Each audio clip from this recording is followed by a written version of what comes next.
Hey, Jesse here. I'm gonna bring a word, something I've been meaning to share in Ecclesiastes chapter 12.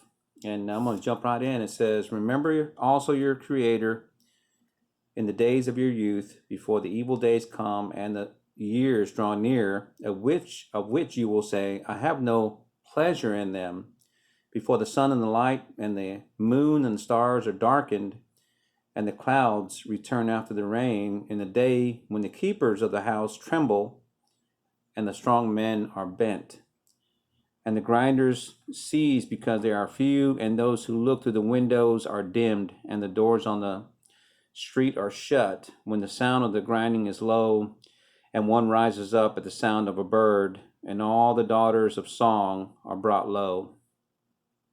They are afraid also what is high, and terrors in the way. The almond tree blossoms, the grasshopper drags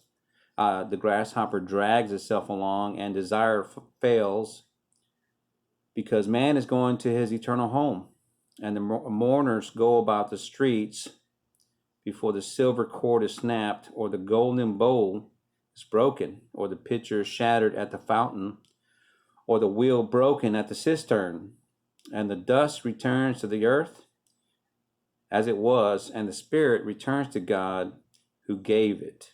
Vanity of vanities, says the preacher. All is vanity. I'm going to repeat that at the very end of that chapter or verse 12, chapter 12, Ecclesiastes 12:8. Vanity of vanities, says the preacher. All is vanity.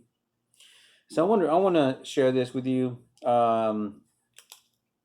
The word vanity, in its biblical sense, in many religions, is considered a form of self-idolatry, in which one likens oneself to the greatness of God for the sake of one's own image, and thereby becomes separated and perhaps in time divorced from the divine grace of God. And so, we all chase stuff. People chase careers, they chase a job, they chase a person. Some chase a husband or a wife. Some chase, fame, fortune, wealth, you name it. Some people chase drugs and alcohol, unfortunately. And some people chase, having stuff and, having a bigger house, having a bigger car, having just more and more and more, and they just keep chasing vanity because, we just want to outdo each other. We just want to one up each other on, hey, I got a bigger boat, I got a bigger house, I got a bigger car than you, I got a better job than you. And so we got to be careful with that because, obviously, and just like the biblical meaning of vanity, and in most religions, it's considered a form of self-idolatry, in which one likens oneself to the greatness of God for the sake of one's own image. I mean, that's pretty sad, isn't it? That's a lot of meat in there. One likens oneself to the greatness of God for the sake of one's own image. That's a sad deal. Let me share this with you. The word vanity here, vanity working on a weak head produces every sort of mischief. And that's Jane Austen.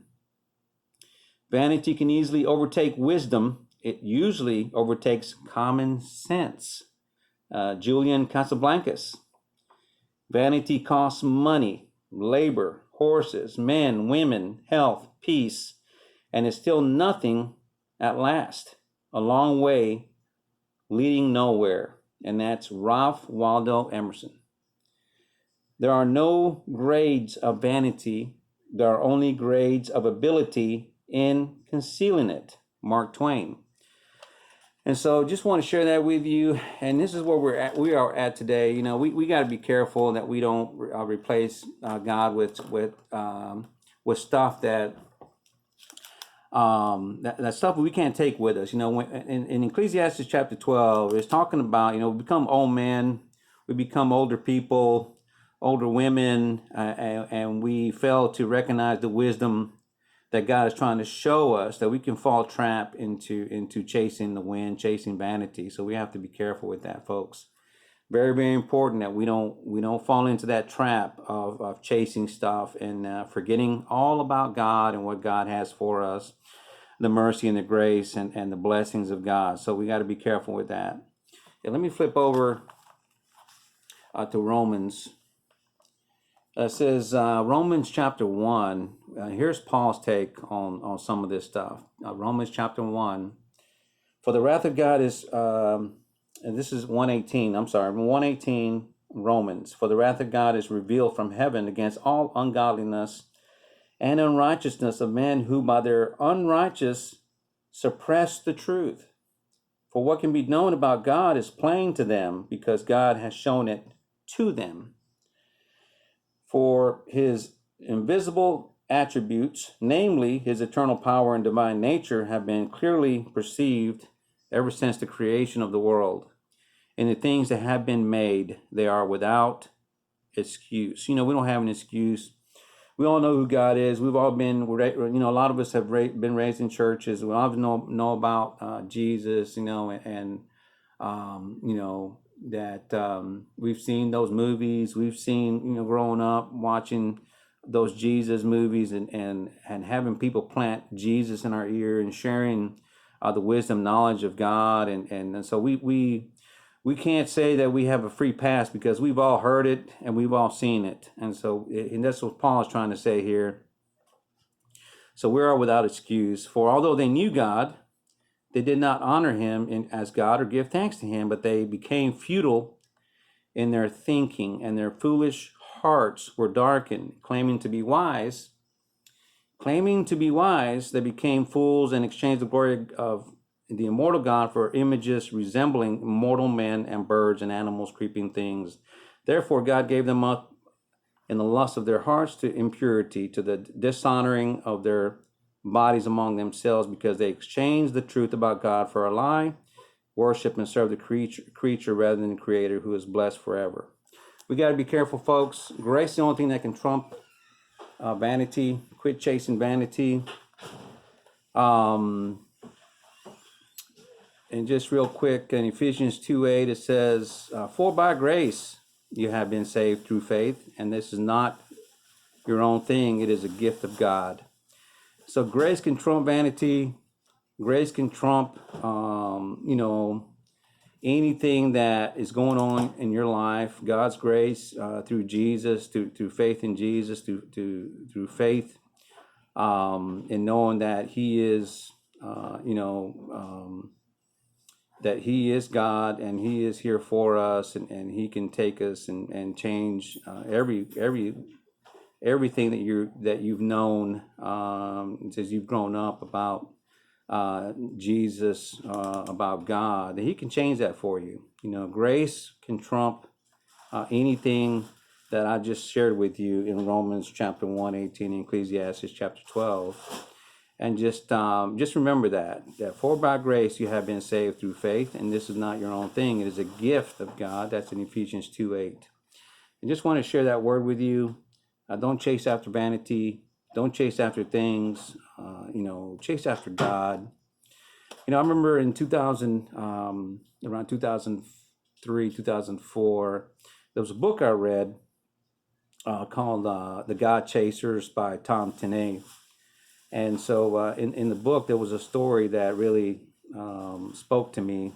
And that was one where a man was at his, there was a man that was just struggling in life and needed to, and was seeking answers. And he drove by a church, and the church was closed at the time, but the church doors were open, fortunately for that man. And so that man was drawn to that church. No pastor, no preacher there, no deacons, no church members or anyone there. And so he was drawn to that church, and God spoke to him, and he fell on his knees as soon as he opened the doors to the church and repented and gave his life to Jesus. And so that's what we have to do. We got to be God chasers, not vanity chasers, not chasing after the wind, not chasing after people, or be careful how we look at our careers and jobs, and wanting the bigger house, bigger car, bigger this, better husband, better wife. We got to be careful how we chase the vanity. But I tell you what, we need to chase. We need to chase grace and the mercy and the grace of God. That's what we need to be chasing, and be God chasers, and be godly women, godly men, and chasing God. And so, just want to share that with you. Hope you learn something from this, and have a blessed day.